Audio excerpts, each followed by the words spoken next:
भगवत स्मरण का प्रकार, भक्ति की महत्ता, भगवत तत्व का ज्ञान, प्रारब्ध कर्म की प्रबलता तथा भक्ति योग का उत्कर्ष। श्री पार्वती जी ने पूछा, प्रभो, अविनाशी भगवान वासुदेव का स्मरण कैसे करना चाहिए? श्री महादेव जी बोले, देवेश्वरी, मैं वास्तविक रूप से भगवान के स्वरूप का साक्षात करके निरंतर उनका स्मरण करता रहता हूं। जैसे प्यासा मनुष्य बड़ी व्याकुलता के साथ पानी की याद करता है, उसी प्रकार मैं भी आकुल होकर श्री विष्णु का स्मरण करता हूं। जिस प्रकार सर्दी का सताया हुआ संसार अग्नि का स्मरण करता है, वैसे ही देवता, पितर, ऋषि और मनुष्य निरंतर भगवान विष्णु का चिंतन करते रहते हैं। जैसे पतिव्रता नारी सदा पति की याद किया करती है, भय से आतुर मनुष्य किसी निर्भय आश्रय को खोजता फिरता है। धन का लोभी जैसे धन का चिंतन करता है और पुत्र की इच्छा रखने वाला मनुष्य जैसे पुत्र के लिए लालायित रहता है, उसी प्रकार मैं भी श्री विष्णु का स्मरण किया करता हूं। जैसे हंस मानसरोवर को, ऋषि भगवान के स्मरण को, वैष्णव भक्ति को, पशु हरी हरी घास को और साधु पुरुष धर्म को चाहते हैं, वैसे ही मैं श्री विष्णु का चिंतन किया करता हूं। जैसे समस्त प्राणियों को आत्मा का आश्रयभूत शरीर प्रिय है, जिस प्रकार जीव अधिक आयु की अभिलाषा रखते हैं, जैसे भ्रमर पुष्प को, चक्रवाक सूर्य को और परमात्मा के प्रेमी जन भक्ति को चाहते हैं, उसी प्रकार मैं भी श्री विष्णु का स्मरण करता हूं। जैसे अंधकार से घबराए हुए लोग दीपक चाहते हैं, उसी प्रकार साधु पुरुष इस जगत में केवल भगवान के स्मरण की इच्छा रखते हैं। जैसे थके मांदे मनुष्य विश्राम, रोगी, निद्रा और आलस्यहीन पुरुष विद्या चाहते हैं, उसी प्रकार मैं भी श्री विष्णु का स्मरण किया करता हूं। जैसे सूर्यकांत मणि और सूर्य की किरणों का संयोग होने पर आग प्रकट हो जाती है, उसी प्रकार साधु पुरुषों के संसर्ग से श्री हरि के प्रति भक्ति उत्पन्न होती है। जैसे चंद्रकांत मणि चंद्र किरणों के संयोग से द्रवीभूत होने लगते हैं, उसी प्रकार वैष्णव पुरुषों के संयोग से स्थिर भक्ति का प्रादुर्भाव होता है। जैसे कुमुदिनी चंद्रमा को देखकर खिल जाती है, उसी प्रकार भगवान के प्रति की हुई भक्ति मनुष्यों को सदा मोक्ष प्रदान करने वाली है। भक्ति से, स्नेह से, द्वेष भाव से, स्वामी सेवक भाव से अथवा विचार पूर्वक बुद्धि के द्वारा जिस किसी भाव से भी जो भगवान जनार्दन का चिंतन करते हैं, वह इस लोक में सुख भोग कर अंत में श्री विष्णु के सनातन धाम को चले जाते हैं। अहो, भगवान विष्णु का महात्म अद्भुत है, उस पर विचार करने से रोमांच हो आता है। भगवान का जैसे तैसे किया हुआ स्मरण भी मोक्ष देने वाला है।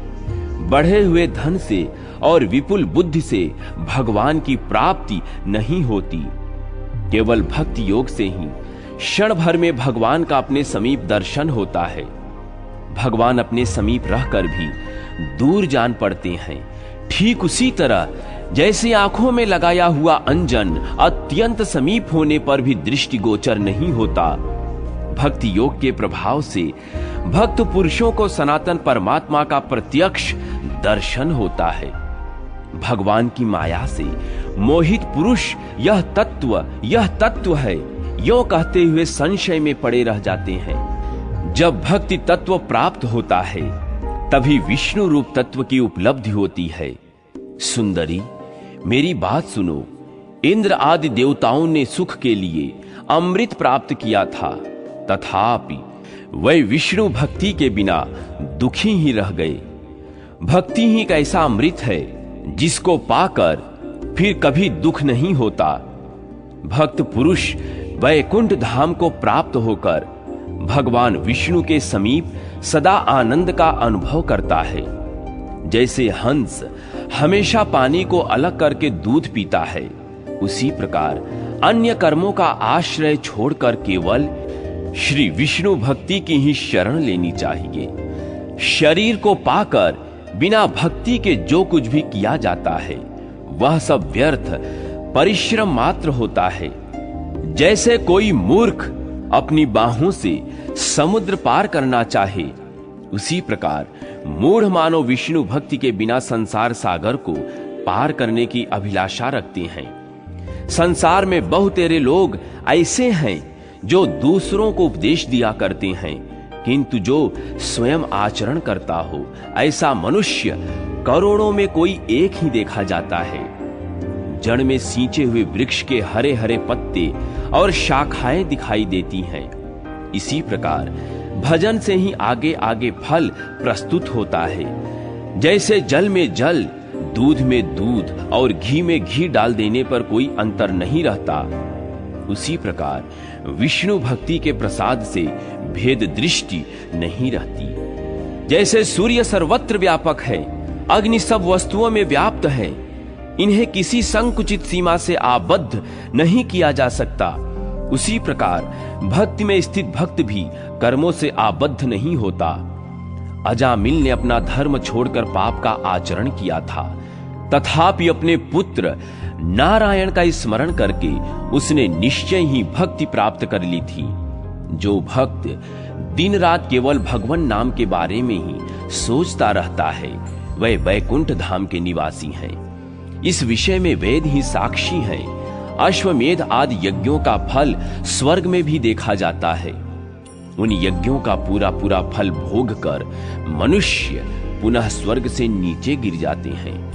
परंतु जो भगवान विष्णु के भक्त हैं वह अनेक प्रकार के भोगों का उपभोग करके इस प्रकार नीचे नहीं गिरते। वैकुंठ धाम में पहुंच जाने पर उनका पुनरागमन नहीं होता। जिसने भगवान विष्णु की भक्ति की है वह सदा विष्णु धाम में ही निवास करता है। विष्णु भक्ति के प्रसाद से उसका कभी अंत नहीं देखा गया है। मेढक जल में रहता है और भंवरा वन में, परंतु कुमुदिनी की गंध का ज्ञान भंवरों को ही होता है, मेढक को नहीं। इसी प्रकार भक्त अपनी भक्ति के प्रभाव से श्री हरि के तत्व को नहीं जान लेता। कुछ लोग गंगा के किनारे निवास करते हैं और कुछ गंगा से 100 योजन दूर, किंतु गंगा का प्रभाव कोई कोई ही जानता है। इसी प्रकार कोई उत्तम पुरुष ही श्री विष्णु भक्ति को उपलब्ध कर पाता है। जैसे ऊंट प्रतिदिन कपूर और अर्गजे का बोझ ढोता है, किंतु उनके भीतर की सुगंध को नहीं जानता, उसी प्रकार जो भगवान विष्णु की भक्ति से विमुख है वह भक्ति के महत्व को नहीं जान पाते। कस्तूरी की सुगंध को ग्रहण करने की इच्छा वाले मृग शाल वृक्ष को सूंघा करते हैं। उनकी नाभि में ही कस्तूरी की गंध है, इस बात को वे नहीं जानते। इसी प्रकार भगवान विष्णु से विमुख मनुष्य अपने भीतर ही विराजमान भगवत तत्व का अनुभव नहीं कर पाते हैं। पार्वती, जैसे मूर्खों को उपदेश देना व्यर्थ है, उसी प्रकार जो दूसरों के भक्त हैं उनके लिए विष्णु भक्ति का उपदेश निरर्थक है। जैसे अंधे मनुष्य आंख न होने के कारण पास ही रखे हुए दीपक तथा दर्पण को नहीं देख पाते, उसी प्रकार बहिर्मुख विषयासक्त मानव अपने अंतःकरण में विराजमान श्री विष्णु को नहीं देखते। जैसे अग्नि धूम से, दर्पण मैल से तथा गर्भ झिल्ली से ढका रहता है, उसी प्रकार भगवान श्री कृष्ण इस शरीर के भीतर छिपे हुए हैं। गिरिराज कुमारी जैसे दूध में घी तथा तिल में तेल सदा मौजूद रहता है, वैसे ही इस चराचर जगत में भगवान विष्णु सर्वदा व्यापक देखे जाते हैं। जैसे एक ही धागे में बहुत से सूत के मन के पिरो दिए जाते हैं, इसी प्रकार ब्रह्मा आदि संपूर्ण विश्व के प्राणी चिन्मय श्री विष्णु में पिरोए हुए हैं। जिस प्रकार काठ में स्थित अग्नि को मंथन से ही प्रत्यक्ष किया जाता है, वैसे ही सर्वत्र व्यापक विष्णु का ध्यान से ही साक्षात्कार होता है। जैसे पृथ्वी जल के संयोग से नाना प्रकार के वृक्षों को जन्म देती है, उसी प्रकार आत्मा प्रकृति के गुणों के संयोग से नाना योनियों में जन्म ग्रहण करता है। हाथी या मच्छर में, देवता अथवा मनुष्य में वह आत्मा न अधिक है न कम। वह प्रत्येक शरीर में स्थिर भाव से स्थित देखा गया है। वह आत्मा ही है, सच्चिदानंद स्वरूप, कल्याणमय एवं महेश्वर के रूप में उपलब्ध होता है। उस परमात्मा को ही विष्णु कहा गया है। वह सर्वगत श्री हरि मैं ही हूं। मैं वेदांत वेद्य, विभु, सर्वेश्वर, कालातीत और अनामय परमात्मा हूं। देवी, जो इस प्रकार मुझे जानता है वह निसंदेह मेरा भक्त है।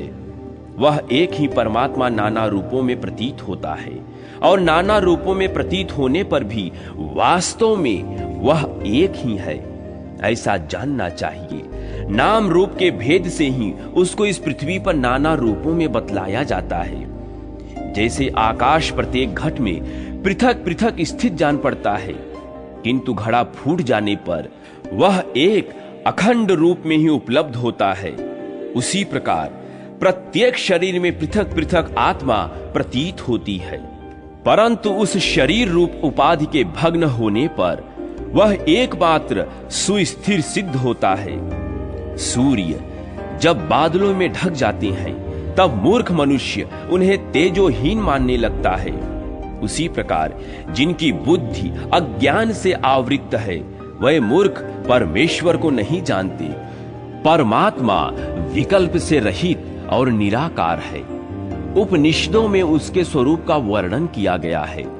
वह अपनी इच्छा से निराकार से साकार रूप में प्रकट होता है। उस परमात्मा से ही आकाश प्रकट हुआ जो शब्द रहित था। उस आकाश से वायु की उत्पत्ति हुई, तब से आकाश में शब्द होने लगा। वायु से तेज और तेज से जल का प्रादुर्भाव हुआ। जल में विश्व रूपधारी विराट हिरण्यगर्भ प्रकट हुआ।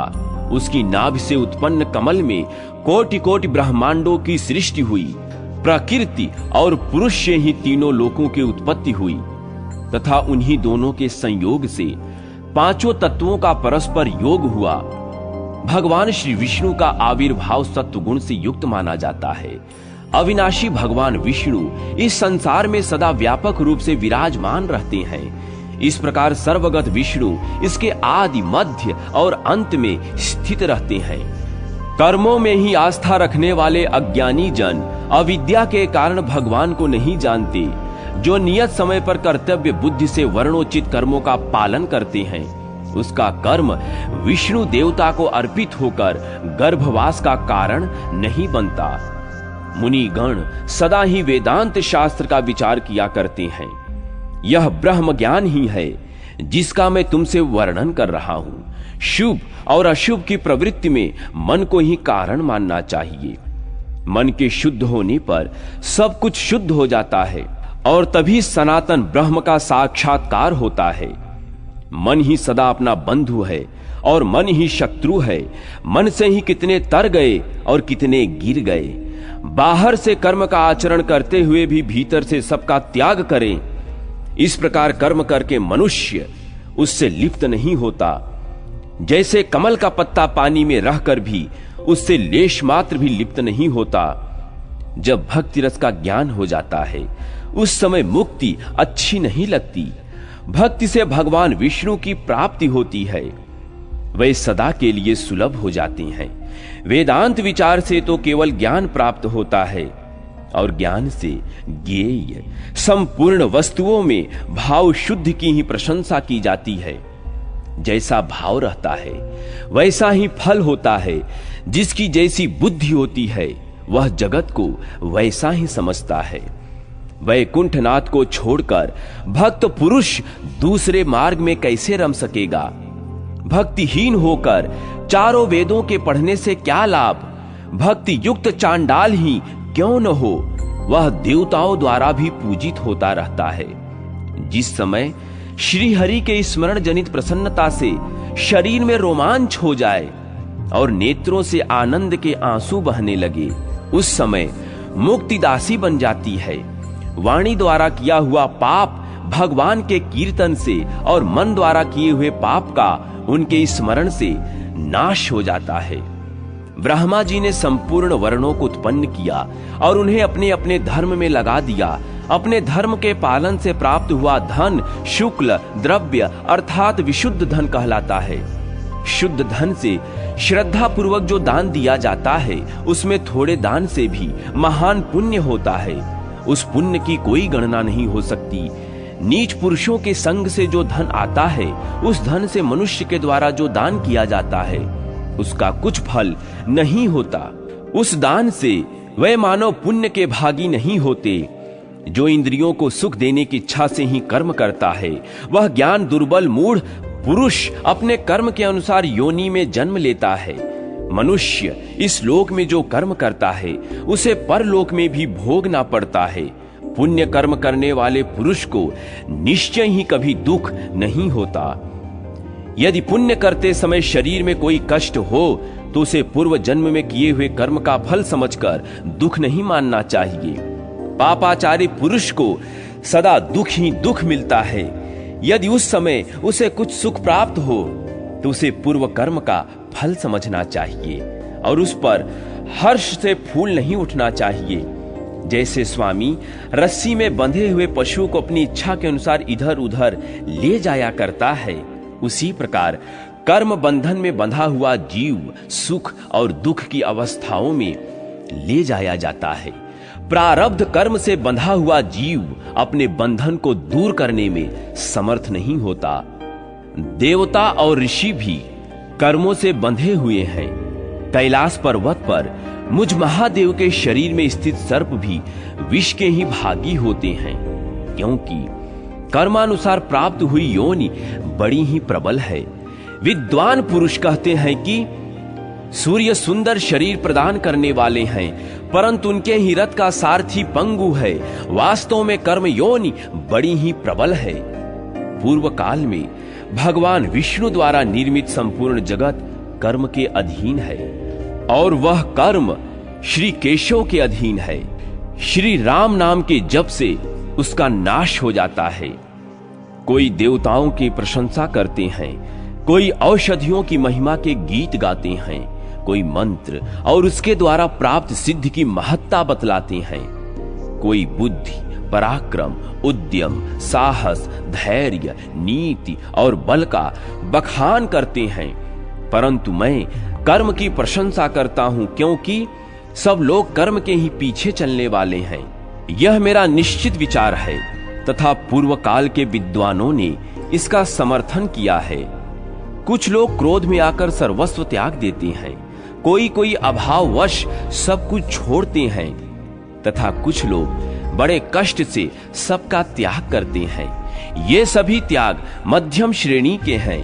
अपनी बुद्धि से खूब सोच विचार कर और क्रोध आदि के वशीभूत न होकर श्रद्धा पूर्वक त्याग करना चाहिए। जो लोग इस प्रकार सर्वस्व का त्याग करते हैं उन्हीं का त्याग उत्तम माना गया है। योगाभ्यास में तत्पर हुआ मनुष्य यदि उसमें पूर्णता न प्राप्त कर सके अथवा प्रारब्ध कर्म की प्रेरणा से वह साधन से विचलित हो जाए तो भी वह उत्तम गति को ही प्राप्त होता है। योग भ्रष्ट पुरुष पवित्र आचरण वाले श्रीमानों के घर में जन्म लेता है अथवा ज्ञानवान योगियों के यहाँ द्विज कुल में जन्म ग्रहण करता है तथा वहां थोड़े ही समय में पूर्ण योग सिद्धि प्राप्ति कर लेता है। तत्पश्चात वह योग एवं भक्ति के प्रसाद से चिदानंदमय पद को प्राप्त होता है। जैसे कीचड़ से कीचड़ तथा रक्त से रक्त को नहीं धोया जा सकता, उसी प्रकार हिंसा प्रधान यज्ञ कर्म से कर्म जनित मल कैसे धोया जा सकता है। हिंसा युक्त कर्ममय सकाम यज्ञ कर्म बंधन का नाश करने में भी कैसे समर्थ हो सकता है। स्वर्ग की कामना से किए हुए यज्ञ स्वर्ग लोक में अल्प सुख प्रदान करने वाले होते हैं। कर्म जनित सुख अधिक मात्रा में हो तो भी वे अनित्य ही होते हैं, उनमें नित्य सुख है ही नहीं। भगवान श्री हरि की भक्ति के बिना कहीं भी नित्य सुख नहीं मिलता। जो भगवान सृष्टि करते हैं वे संहारकारी और पालक कहलाते हैं। भगवान श्री कृष्ण, मैं सैकड़ों अपराधों से युक्त हूं, मुझे यहां से अपने परम धाम में ले चलिए। मुझ अपराधी पर कृपा कीजिए। आपने व्याध को मोक्ष दिया है, कुब्जा को तारा है, मुझ पर भी कृपा दृष्टि कीजिए। योगी जन सदा आपकी महिमा का ज्ञान करते हैं।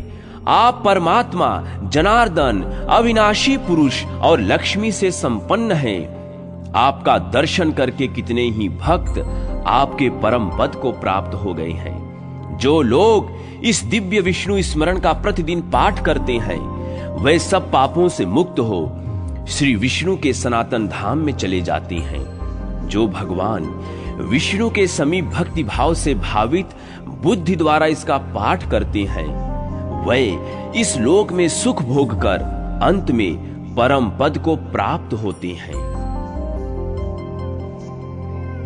पुष्कर आदि तीर्थों का वर्णन।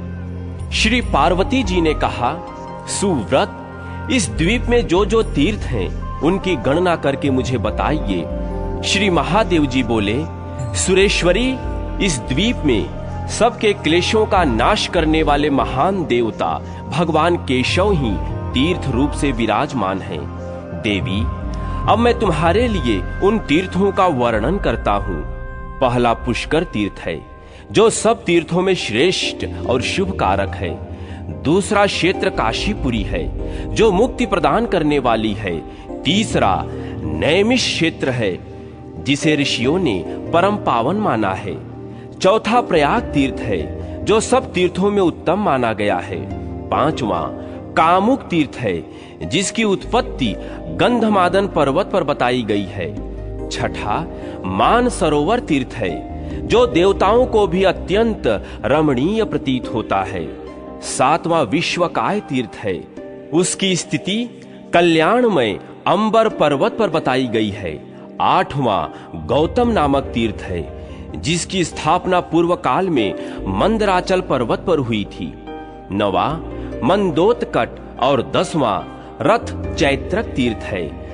11वां कान्य कुब्ज तीर्थ है, जहां भगवान वामन विराज रहे हैं।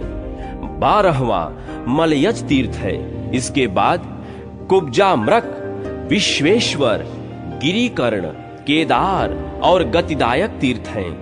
हिमालय के पृष्ठभाग में बाह्य तीर्थ, गोकर्ण में गोपक, हिमालय पर स्थानेश्वर, विल्वक में विल्वपत्रक, श्रीशैल में माधव तीर्थ, भद्रेश्वर में भद्र तीर्थ, वाराह क्षेत्र में विजय तीर्थ, वैष्णव गिरी पर वैष्णव तीर्थ, रुद्रकोट में रुद्र तीर्थ, कालंजर पर्वत पर पितृ तीर्थ, कंपिल में कामपील तीर्थ, मुकुट में करकोटक, गांडीक में शालग्रामोद्भव तीर्थ, नर्मदा में शिव तीर्थ, मायापुरी में विश्वरूप तीर्थ, उत्पलाक्ष में सहस्त्राक्ष तीर्थ, रैवतक पर्वत पर जात तीर्थ, गया में पितृ तीर्थ और विष्णुपादोद्भव तीर्थ, विपाशा व्यास में विपाप, पुंड्र वर्धन में पाटल,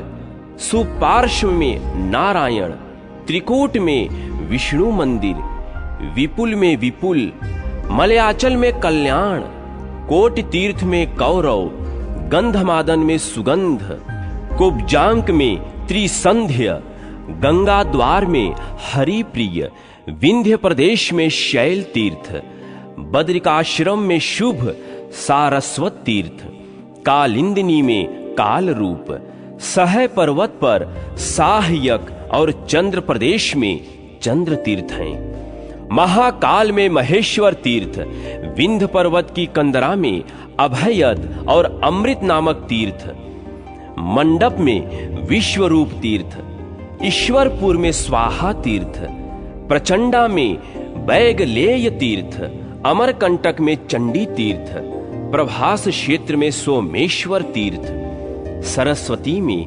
पारावत तट पर देवमात्र तीर्थ, महापद्म में महालय तीर्थ, पयोष्णी में पिंगलेश्वर, सिंहिका तथा सौरों में रवि तीर्थ, कृत्तिका क्षेत्र में कार्तिक तीर्थ, शंकर गिरी पर शंकर तीर्थ, सुभद्रा और समुद्र के संगम पर दिव्य उत्पल तीर्थ, विष्णु पर्वत पर गणपति तीर्थ, जालंधर में विश्वमुख तीर्थ, तार एवं विष्णु पर्वत पर तारक तीर्थ, देवदार वन में पौंड्र तीर्थ, काश्मीर मंडल में पौष्क तीर्थ, हिमालय पर भौम, हिम, तुष्टिक और पौष्टिक तीर्थ, मायापुर में कपाल मोचन तीर्थ, शंखोद्वार में शंखधारक देव, पिंड में पिंडन, सिद्धि में वैखानस और अच्छोद सरोवर पर विष्णु काम तीर्थ है, जो धर्म,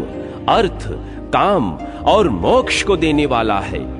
उत्तर कूल में औषध्य तीर्थ, कुश द्वीप में कुशोदक, हेमकूट में ममंथ तीर्थ, कुमुद में सत्यवादन तीर्थ, वदंती में आश्मक तीर्थ, विंध्य पर्वत पर वैमात्रिक तीर्थ और चित्त में ब्रह्ममय तीर्थ है, जो सब तीर्थों में पावन माना गया है। हे सुंदरी, इन सब तीर्थों में उत्तम तीर्थ का वर्णन सुनो। भगवान विष्णु के नाम की समता करने वाला कोई तीर्थ न तो हुआ है और न होगा। भगवान केशव की कृपा से उनका नाम लेने मात्र से ब्रह्म हत्यारा, सुवर्ण चुराने वाला, बाल घाती और गो हत्या करने वाला पुरुष भी पाप मुक्त हो जाता है। कलयुग में द्वारकापुरी परम रमणीय है। वहां के देवता भगवान श्री कृष्ण परम धन्य हैं। जो मनुष्य वहां जाकर उनका दर्शन करते हैं, उन्हें अविचल मुक्ति प्राप्ति हो जाती है। महादेवी, ऐसे परम धन्य देवता सर्वेश्वर प्रभु श्री विष्णु भगवान का मैं निरंतर चिंतन करता रहता हूँ। इस प्रकार यहाँ अनेक तीर्थों का नामोल्लेख किया गया है। जो इनका जप करता अथवा इन्हें सुनता है, वह सब पापों से मुक्त हो परम पद को प्राप्त हो जाता है। जो इन तीर्थों में स्नान करके पापहारी भगवान नारायण का दर्शन करता है, वह सब पापों से मुक्त हो भगवान विष्णु के सनातन धाम को चला जाता है। जगन्नाथपुरी महान तीर्थ है। वह सब लोगों को पवित्र करने वाली मानी गई है। जो श्रेष्ठ मानव वहां की यात्रा करते हैं, वे परम गति को प्राप्त होते हैं। जो श्राद्ध कर्म में इन परम पवित्र तीर्थों के नाम सुनाता है अथवा श्रवण करता है, वह इस लोक में सुख भोग कर अंत में भगवान विष्णु के सनातन धाम को चला जाता है। गोदान, श्राद्ध दान अथवा देव पूजा के समय प्रतिदिन जो विद्वान इसका पाठ करता है, वह परमात्मा को वेत्रवती और साबरमती नदी का महात्म्य श्री महादेव जी कहते हैं। सुंदरी, अब मैं वेत्रवती बेतवा नदी का महात्म्य वर्णन करता हूँ। सुनो, वहां स्नान करने से मनुष्य की मुक्ति हो जाती है। पूर्व काल में वृत्रासुर ने एक बहुत ही गहरा कुआं खुदवाया, जिसका नाम महागंभीर था। उसी से यह दिव्य नदी प्रकट हुई है। वेत्रवती नदी बड़े बड़े पापों की राशिका का विनाश करने वाली है। गंगा जी के समान ही इस श्रेष्ठ नदी का भी महात्म्य है। इसके दर्शन करने मात्र से पाप राशि शांत हो जाती है। पहले की बात है, चंपक नगर में एक राजा राज्य करता था। वह बड़ा ही दुष्ट और प्रजा को पीड़ा देने वाला था। वह नीच अधर्म का मूर्तिमान स्वरूप था। निरंतर भगवान विष्णु की निंदा करता, देवताओं और ब्राह्मणों की घात में लगा रहता तथा आश्रमों को कलंकित किया करता था। वह मूर्ख वेदों की निंदा में ही प्रवृत्त रहने वाला, निर्दयी, शठ, असत शास्त्रों में अनुराग रखने वाला और पराई स्त्रियों को दूषित करने वाला था। उसका नाम था विदारुण। वह अत्यंत पापी था। महान पाप और ब्राह्मणों की निंदा करने के कारण राजा विदारुण कोढ़ी हो गया। एक दिन दैव योग से वह शिकार खेलता हुआ उस नदी के किनारे आ निकला। उस समय उसे बड़े जोर की प्यास सता रही थी। घोड़े से उतरकर उसने नदी का जल पिया और पुनः अपनी राजधानी को लौट गया। उस जल के पीने मात्र से राजा की कोढ़ दूर हो गई, बुद्धि में भी निर्मलता आ गई। तब से उसके हृदय में भगवान विष्णु के प्रति भक्ति उत्पन्न हो गई। अब वह सदा ही समय समय पर वहां आकर स्नान करने लगा। इससे वह अत्यंत रूपवान और निर्मल हो गया।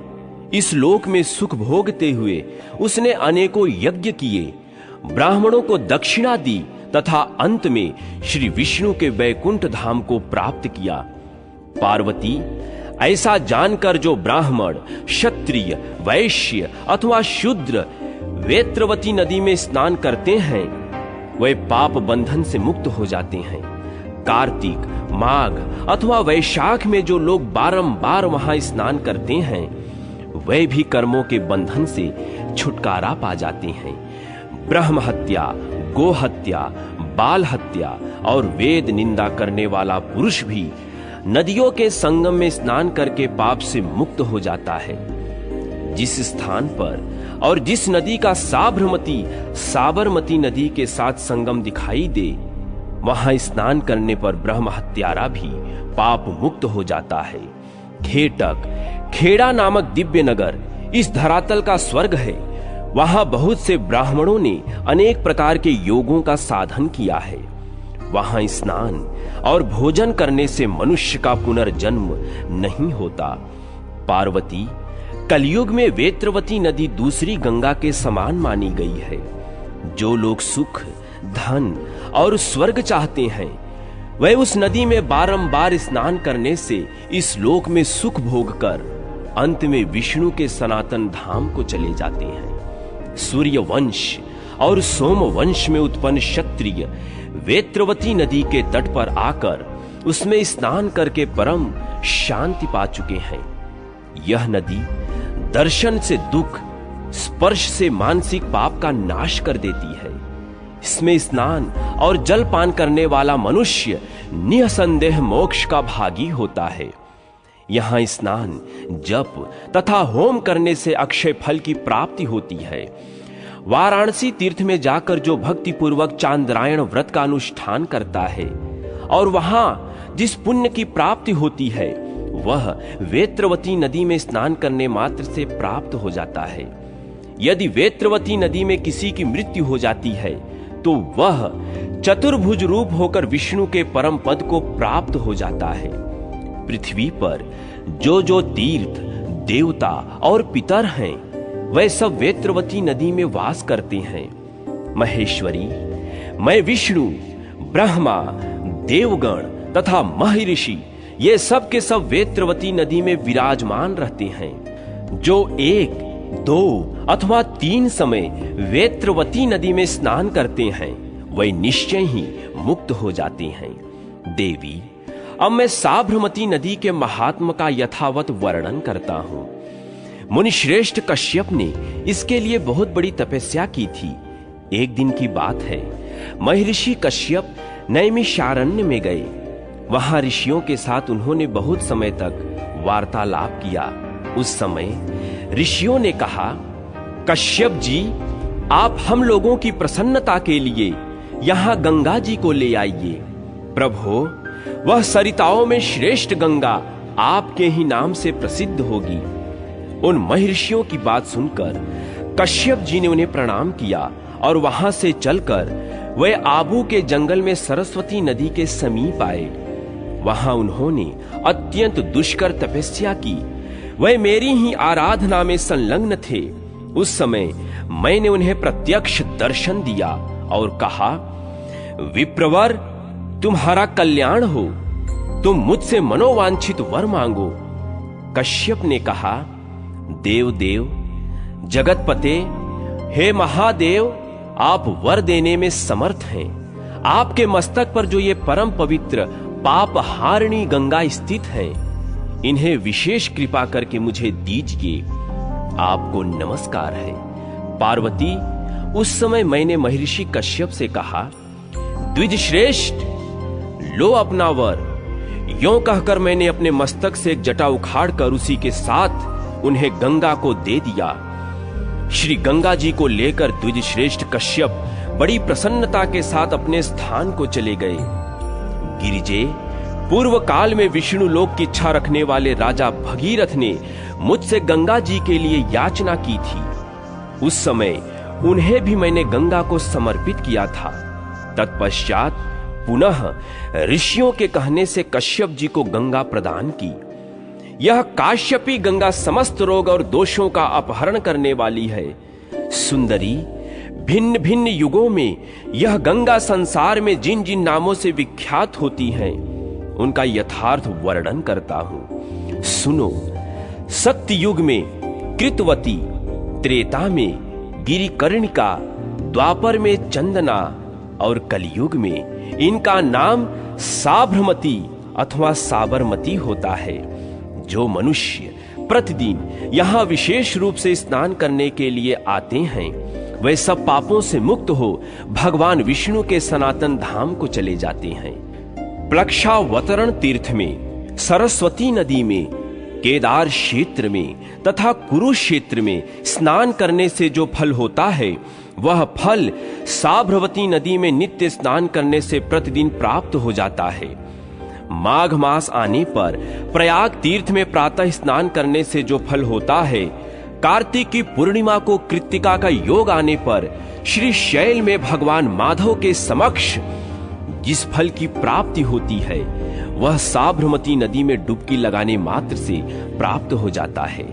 देवी, यह नदी सबसे श्रेष्ठ और संपूर्ण जगत में पावन है। इतना ही नहीं, यह पवित्र और पाप नाशनी होने के कारण परम धन्य है। देवेश्वरी, पितृतीर्थ, सब तीर्थों सहित प्रयाग, माधव सहित भगवान वटेश्वर, दशाश्वमेध तीर्थ तथा गंगा द्वार, ये सब मेरी आज्ञा से साबरमती नदी में निवास करते हैं। नंदा, ललिता, सप्तधारक, मित्रपद, भगवान शंकर का निवास भूत केदार तीर्थ, सर्व तीर्थ में गंगा सागर, शतुद्रु, सतलज के जल से भरे हुए कुंड में ब्रह्मसर तीर्थ तथा नैमिष तीर्थ भी मेरी आज्ञा से सदा साबरमती नदी के जल में निवास करते हैं। श्वेता, बलकलिनी, हिरण्यमयी, हस्तिमती तथा सागर गामिनी नदी, पात्रघनी, ये सब पितरों को अत्यंत प्रिय तथा श्राद्ध का कोटि गुना फल देने वाली हैं। वहां पुत्रों को पितरों के हित के लिए पिंडदान करना चाहिए। जो मनुष्य वहां स्नान और दान करते हैं वे इस लोक में सुख भोग कर अंत में भगवान विष्णु के सनातन धाम को चले जाते हैं। नीलकंठ तीर्थ, नंद हरद तीर्थ, रुद्र हरद तीर्थ, पुण्यमय रुद्र महालय तीर्थ, परम पुण्यमयी मंदाकिनी तथा महानदी अच्छोदा, ये सब तीर्थ और नदियां अव्यक्त रूप से साबरमती नदी में बहती रहती हैं। धूम्र तीर्थ, मित्रपद, बैजनाथ, दृशद्वर, शिप्रा नदी, महाकाल तीर्थ, कालंजर पर्वत, गंगोद्भूत तीर्थ, हरोद्भेद तीर्थ, नर्मदा नदी तथा ओंकार तीर्थ, ये गंगा में पिंडदान करने के समान फल देने वाले हैं। ऐसा मनीषी पुरुषों का कथन है। उक्त सभी तीर्थ ब्रह्म तीर्थ कहलाते हैं। ब्रह्मा आदि देवताओं ने इन सभी तीर्थों को साबरमती नदी के उत्तर तट पर गुप्त रूप से स्थापित कर रखा है। महेश्वरी, ये तीर्थ स्मरण मात्र से लोगों के पापों का नाश करने वाले हैं। फिर जो वहां श्राद्ध करते हैं उनके लिए तो कहना ही क्या है। ओंकार तीर्थ, पितृ तीर्थ, कावेरी नदी, कपिला का जल, चंडवेगा का साबरमती के साथ संगम तथा अमरकंटक, इन तीर्थों में स्नान आदि करने से कुरुक्षेत्र की अपेक्षा 100 गुना पुण्य होता है। साबरमती और वात्रघनी नदी का जहां संगम हुआ है वहां गणेश आदि देवताओं ने तीर्थ संघ की स्थापना की है। इस प्रकार मैंने यहां संक्षेप से साबरमती नदी के तीर्थों का वर्णन किया है। विस्तार के साथ उनका वर्णन करने में बृहस्पति भी समर्थ नहीं है। अतः इस तीर्थ में प्रयत्न पूर्वक स्नान करना चाहिए। सवेरे 3 मुहूर्त का समय प्रातः काल कहलाता है। उसके बाद 3 मुहूर्त तक पूर्वाह्न या संगव काल होता है। इन दोनों कालों में तीर्थ के भीतर किया हुआ स्नान आदि देवताओं को प्रीतिदायक होता है। तत्पश्चात 3 मुहूर्त तक मध्याह्न है और उसके बाद का 3 मुहूर्त अपराह्न कहलाता है। इसमें किया हुआ स्नान पिंडदान और तर्पण पितरों की प्रसन्नता का कारण होता है। तदनंतर 3 मुहूर्त का समय सायाह्न माना गया है। उसमें तीर्थ स्नान नहीं करना चाहिए। वह राक्षसी बेला है जो सभी कर्मों में निंदित है। दिन भर में कुल 15 मुहूर्त बताए गए हैं। उनमें जो 8वां मुहूर्त है वह कुतुब काल माना गया है। उस समय पितरों को पिंडदान करने से अक्षय फल की प्राप्ति होती है। मध्याह्न काल नेपाल का कंबल, चांदी कुश, गौ, दौहित्र, पुत्री का पुत्र और तिल ये कुतुब कहलाते हैं। कु नाम है पाप का। उसको संताप देने वाले होने के कारण ये कुतुब के नाम से विख्यात हैं। कुतुब मुहूर्त के बाद 4 मुहूर्त तक कुल 5 मुहूर्त का समय श्राद्ध के लिए उत्तम समय माना गया है। कुश और काले तिल श्रद्धा की रक्षा के लिए भगवान विष्णु के शरीर से प्रकट हुए हैं, ऐसा देवताओं का कथन है।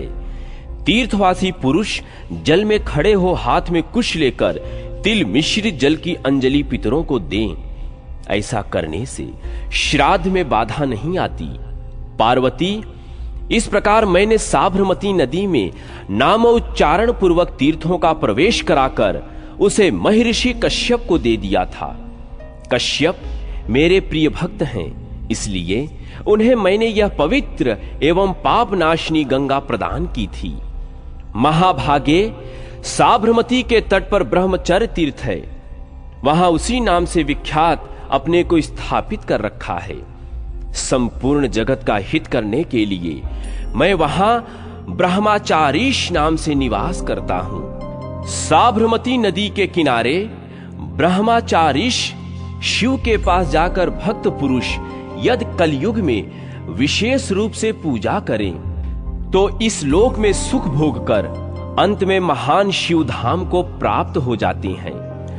उनके स्थान पर जाकर जो जितेंद्रिय भाव से उपवास करता और रात्रि में स्थिर भाव से रहकर भक्ति पूर्वक उनकी पूजा करता है, उसे मैं योगी रूप से दर्शन देता हूँ तथा उसकी समस्त मनोगत कामनाओं को भी पूर्ण करता हूँ। यह बिल्कुल सच्ची बात है। पार्वती, वहां मेरा कोई लिंग नहीं है, मेरा स्थान मात्र है। जो विद्वान वहां फूल, धूप तथा नाना प्रकार का नैवेद्य अर्पण करता है उसे निश्चय ही सब कुछ प्राप्त हो जाता है। जो मेरे स्थान पर आकर बिल्व पत्र, पुष्प तथा चंदन आदि से मेरी पूजा करते हैं उन्हें मैं सब कुछ दे देता हूं। दर्शन से रोग नष्ट होता है, पूजा करने से आयु प्राप्त होती है तथा वहां स्नान करने से मनुष्य निश्चय ही मोक्ष का भागी होता है। सुंदरी सुनो, अब मैं राजखंग नामक परम अद्भुत तीर्थ का वर्णन करता हूं जो साबरमती नदी के तीर्थों में विशेष विख्यात हैं। सूर्य वंश में उत्पन्न एक वैकर्तन नामक राजा थे जो दुराचारी, पापात्मा, ब्राह्मण निंदक, गुरुद्रोही, सदा असंतुष्ट रहने वाला, समस्त कर्मों की निंदा करने वाला, सदा पराई स्त्रियों में प्रीति रखने वाला और निरंतर श्री विष्णु की निंदा करने वाला था। वह बहुत से प्राणियों का घातक था और अपनी प्रजा को सदा पीड़ा दिया करता था। इस प्रकार दुष्टात्मा राजा वैकर्तन इस पृथ्वी पर राज्य किया करता था। कुछ काल के पश्चात दैव योग से अपने पाप के कारण वह कोढ़ी हो गया। अपने शरीर की दुर्दशा देखकर वह बार बार सोचने लगा, अब क्या करना चाहिए। वह निरंतर इसी चिंता में डूबा रहता। एक दिन दैव योग से क्रीड़ा के लिए राजा वन में गया। वहां साबरमती नदी के तीर पर जाकर खड़ा हुआ। फिर उसने वहां स्नान किया और वहां का उत्तम जल पी लिया। इससे उसका शरीर दिव्य हो गया। पार्वती, जैसे सोने की प्रतिमा देदीप्यमान दिखाई देती है, उसी प्रकार राजा वैकर्तन भी परम कांतिमान हो गया। उस दिव्य रूप को पाकर राजा ने कुछ काल तक राज्य का भोग किया। इसके बाद वह परम पद को प्राप्त हो गया। तब से वह तीर्थ राजखंग के नाम से सुप्रसिद्ध हुआ। जो लोग वहां स्नान और दान करते हैं, वह इस लोक में सुख भोग कर भगवान विष्णु के सनातन धाम को चले जाते हैं। उन्हें कभी रोग और शोक नहीं होता। जो प्रतिदिन राजखंग तीर्थ में स्नान और श्रद्धा पूर्वक पितरों का तर्पण करते हैं, वे मनुष्य इस पृथ्वी पर पुण्य कर्मा कहलाते हैं। ब्राह्मणों और बालकों की हत्या करने वाले पुरुष भी यदि यहां स्नान करते हैं, तो वे पापों से रहित हो भगवान शिव के समीप चले जाते हैं। जो मनुष्य साबरमती नदी के तट पर नील वृषिका का उत्सर्ग करेंगे, उनके पितर प्रलय काल तक तृप्त रहेंगे। राजखंग तीर्थ का यह दिव्य उपाख्यान जो सुनते हैं, उन्हें कभी भय नहीं प्राप्त होता। इसके सुनने और पढ़ने से समस्त रोग और दोष शांत हो जाते हैं। वेत्रवती और साबरमती नदी का महात्म्य श्री महादेव जी कहते हैं, सुंदरी, अब मैं वेत्रवती बेतवा नदी का महात्म्य वर्णन करता हूं। सुनो, वहां स्नान करने से मनुष्य की मुक्ति हो जाती है। पूर्व काल में वृत्रासुर ने एक बहुत ही गहरा कुआं खुदवाया, जिसका नाम महागंभीर था। उसी से यह दिव्य नदी प्रकट हुई है। वेत्रवती नदी बड़े बड़े पापों की राशिका का विनाश करने वाली है। गंगा जी के समान ही इस श्रेष्ठ नदी का भी महात्म्य है। इसके दर्शन करने मात्र से पाप राशि शांत हो जाती है। पहले की बात है, चंपक नगर में एक राजा राज्य करता था। वह बड़ा ही दुष्ट और प्रजा को पीड़ा देने वाला था। वह नीच अधर्म का मूर्तिमान स्वरूप था। निरंतर भगवान विष्णु की निंदा करता, देवताओं और ब्राह्मणों की घात में लगा रहता तथा आश्रमों को कलंकित किया करता था।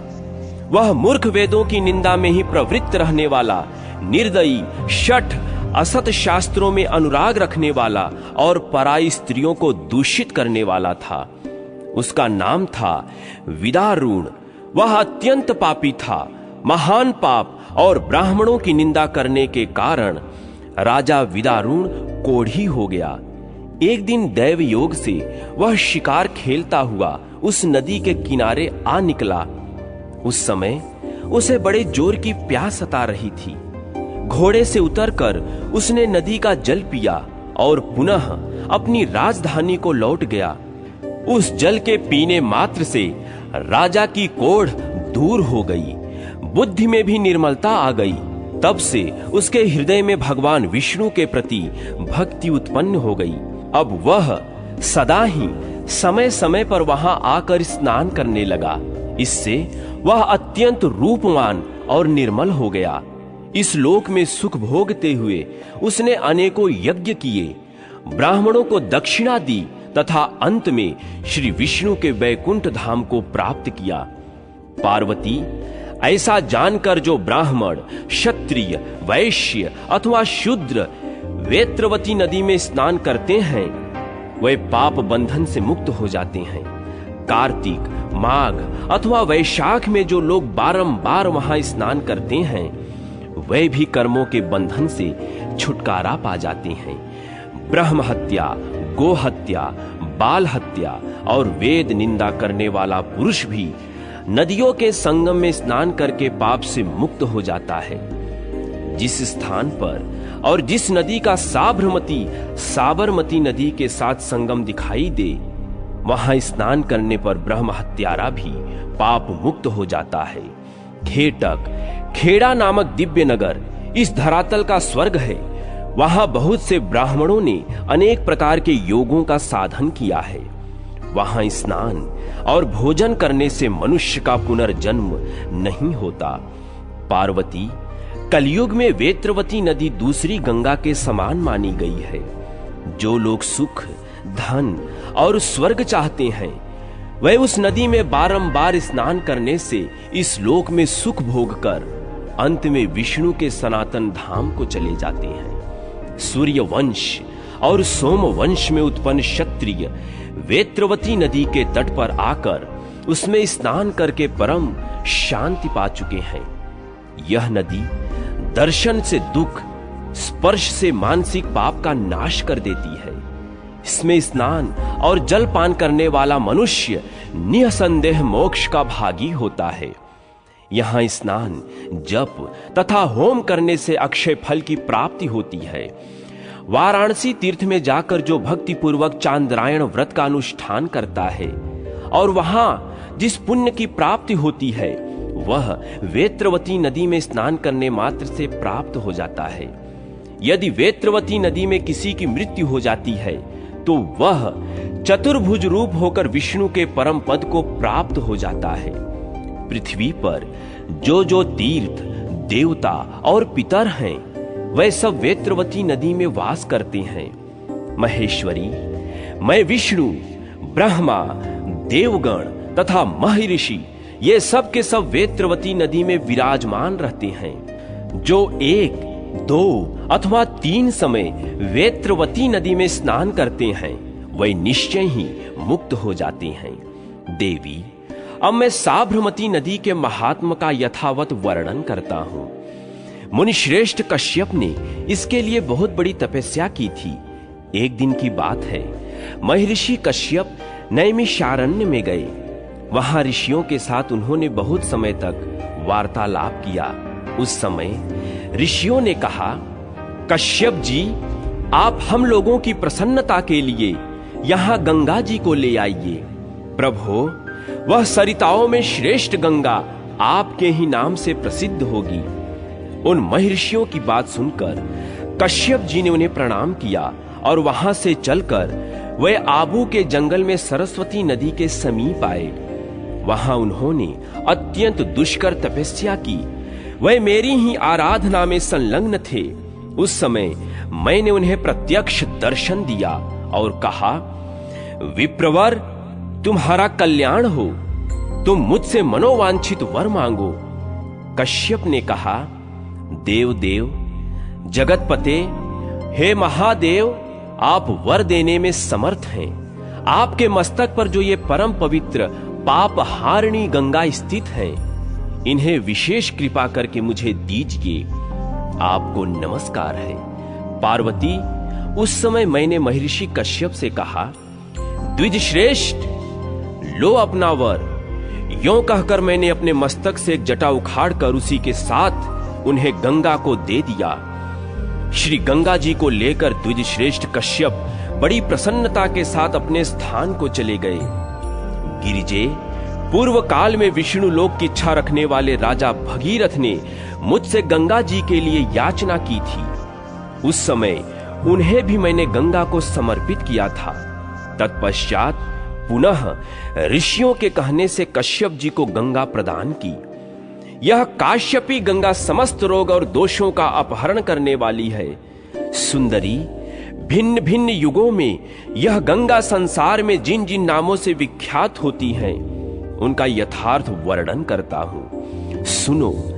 सत्य युग में कृतवती, त्रेता में गिरिकर्णिका, द्वापर में चंदना और कलयुग में इनका नाम साबरमती अथवा साबरमती होता है। जो मनुष्य प्रतिदिन यहाँ विशेष रूप से स्नान करने के लिए आते हैं वे सब पापों से मुक्त हो भगवान विष्णु के सनातन धाम को चले जाते हैं। प्लक्षावतरण तीर्थ में, सरस्वती नदी में, केदार क्षेत्र में तथा कुरुक्षेत्र में स्नान करने से जो फल होता है वह फल साबरमती नदी में नित्य स्नान करने से प्रतिदिन प्राप्त हो जाता है। माघ मास आने पर प्रयाग तीर्थ में प्रातः स्नान करने से जो फल होता है, कार्तिक की पूर्णिमा को कृत्तिका का योग आने पर श्री शैल में भगवान माधव के समक्ष जिस फल की प्राप्ति होती है वह साबरमती नदी में डुबकी लगाने मात्र से प्राप्त हो जाता है। देवी, यह नदी सबसे श्रेष्ठ और संपूर्ण जगत में पावन है। इतना ही नहीं, यह पवित्र और पाप नाशनी होने के कारण परम धन्य है। देवेश्वरी, पितृ तीर्थ, सब तीर्थों सहित प्रयाग, माधव सहित भगवान वटेश्वर, दशाश्वमेध तीर्थ तथा गंगा द्वार, ये सब मेरी आज्ञा से साबरमती नदी में निवास करते हैं।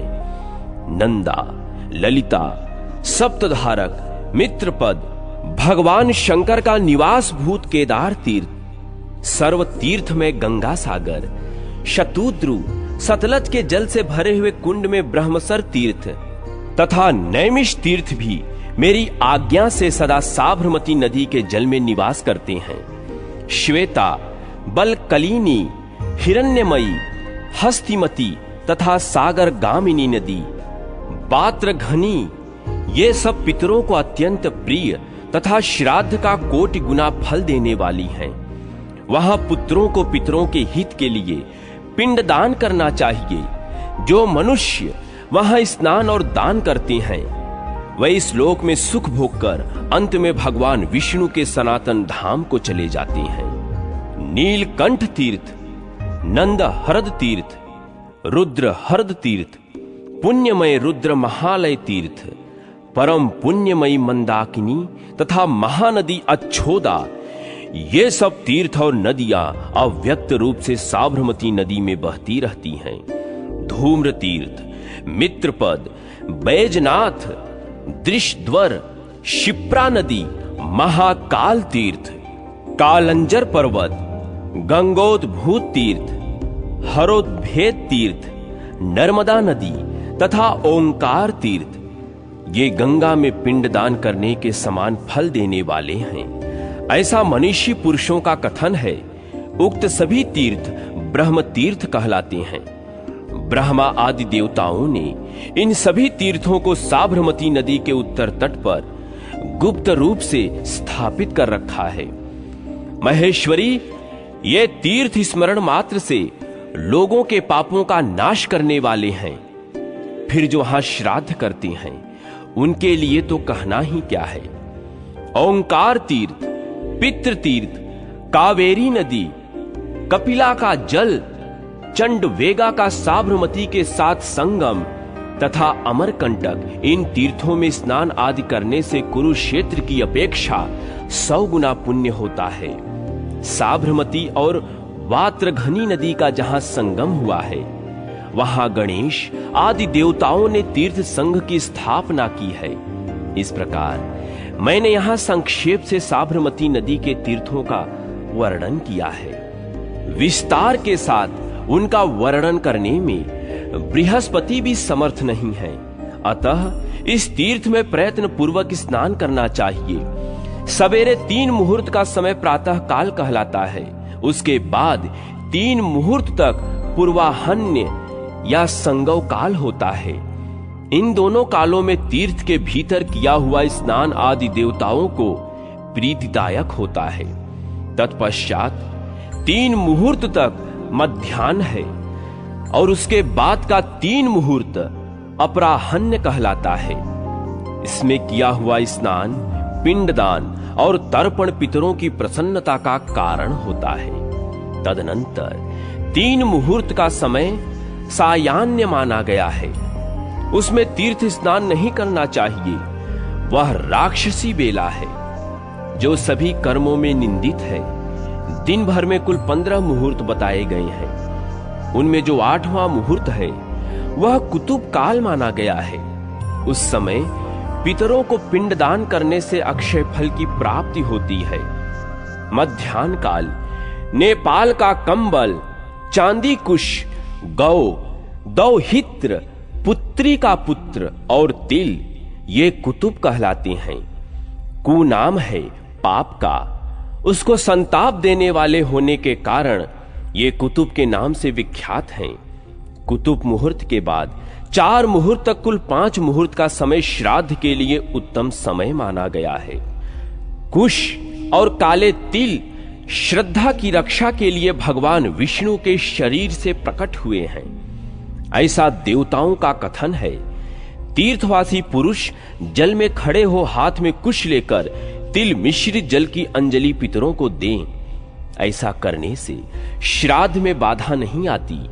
पार्वती, इस प्रकार मैंने साबरमती नदी में नामोच्चारण पूर्वक तीर्थों का प्रवेश कराकर उसे महर्षि कश्यप को दे दिया था।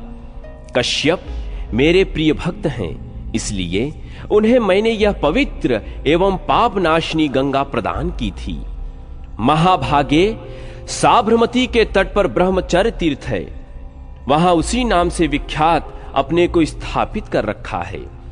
संपूर्ण जगत का हित करने के लिए मैं वहां ब्रह्मचारीश नाम से निवास करता हूं। साबरमती नदी के किनारे ब्रह्मचारीश शिव के पास जाकर भक्त पुरुष यदि कलयुग में विशेष रूप से पूजा करें तो इस लोक में सुख भोग कर अंत में महान शिव धाम को प्राप्त हो जाते हैं। उनके स्थान पर जाकर जो जितेंद्रिय भाव से उपवास करता और रात्रि में स्थिर भाव से रहकर भक्ति पूर्वक उनकी पूजा करता है, उसे मैं योगी रूप से दर्शन देता हूँ तथा उसकी समस्त मनोगत कामनाओं को भी पूर्ण करता हूँ। यह बिल्कुल सच्ची बात है। पार्वती, वहां मेरा कोई लिंग नहीं है, मेरा स्थान मात्र है। जो विद्वान वहां फूल, धूप तथा नाना प्रकार का नैवेद्य अर्पण करता है, उसे निश्चय ही सब कुछ प्राप्त हो जाता है। जो मेरे स्थान पर आकर बिल्व पत्र, पुष्प तथा चंदन आदि से मेरी पूजा करते हैं, उन्हें मैं सब कुछ दे देता हूं। दर्शन से रोग नष्ट होता है, पूजा करने से आयु प्राप्त होती है तथा वहां स्नान करने से मनुष्य निश्चय ही मोक्ष का भागी होता है। सुंदरी, सुनो, अब मैं राजखंग नामक परम अद्भुत तीर्थ का वर्णन करता हूं, जो साबरमती नदी के तीर्थों में विशेष विख्यात हैं। सूर्य वंश में उत्पन्न एक वैकर्तन नामक राजा थे, जो दुराचारी, पापात्मा, ब्राह्मण निंदक, गुरुद्रोही, सदा असंतुष्ट रहने वाला, समस्त कर्मों की निंदा करने वाला, सदा पराई स्त्रियों में प्रीति रखने वाला और निरंतर श्री विष्णु की निंदा करने वाला था। वह बहुत से प्राणियों का घातक था और अपनी प्रजा को सदा पीड़ा दिया करता था। इस प्रकार दुष्टात्मा राजा वैकर्तन इस पृथ्वी पर राज्य किया करता था। कुछ काल के पश्चात दैव योग से अपने पाप के कारण वह कोढ़ी हो गया। अपने शरीर की दुर्दशा देखकर वह बार बार सोचने लगा, अब क्या करना चाहिए। वह निरंतर इसी चिंता में डूबा रहता। एक दिन दैव योग से क्रीड़ा के लिए राजा वन में गया। वहां साबरमती नदी के तीर पर जाकर खड़ा हुआ। फिर उसने वहां स्नान किया और वहां का उत्तम जल पी लिया। इससे उसका शरीर दिव्य हो गया। पार्वती, जैसे सोने की प्रतिमा देदीप्यमान दिखाई देती है, उसी प्रकार राजा वैकर्तन भी परम कांतिमान हो गया। उस दिव्य रूप को पाकर राजा ने कुछ काल तक राज्य का भोग किया। इसके बाद वह परम पद को प्राप्त हो गया। तब से वह तीर्थ राजखंग के नाम से सुप्रसिद्ध हुआ। जो लोग वहां स्नान और दान करते हैं, वह इस लोक में सुख भोगकर भगवान विष्णु के सनातन धाम को चले जाते हैं। उन्हें कभी रोग और शोक नहीं होता। जो प्रतिदिन राजखंग तीर्थ में स्नान और श्रद्धा पूर्वक पितरों का तर्पण करते हैं, वे मनुष्य इस पृथ्वी पर पुण्य कर्मा कहलाते हैं।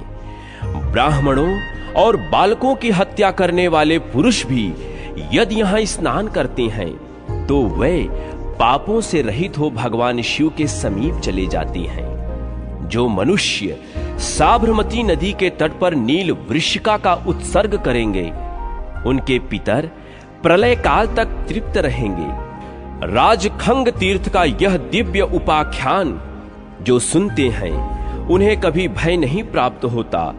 इसके सुनने और पढ़ने से समस्त रोग और दोष शांत हो जाते हैं।